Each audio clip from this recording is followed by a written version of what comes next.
What do you think of what Hamas did on October the 7th? Why are you starting the story in the middle? I just asked you about the wider war.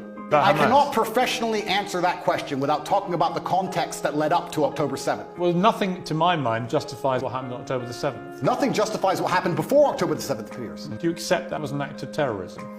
It's an interesting question because one person's terrorist is another person's freedom fighter. For me to sit on the outside in Romania with no personal involvement in Israel Palestine, it's easy for me to say, yes, it was an act of terror. However, if I was in Gaza, if I was in an open air prison, if my family had been annihilated by bombs from the sky, if everybody I knew had suffered the loss of a loved one, if I had no chance of any kind of freedom or democracy or standard of life, would I believe it was an act of terror, or would I believe it's an act of resistance against oppression? I understand what happens when you take people and put them in such an inhumane condition.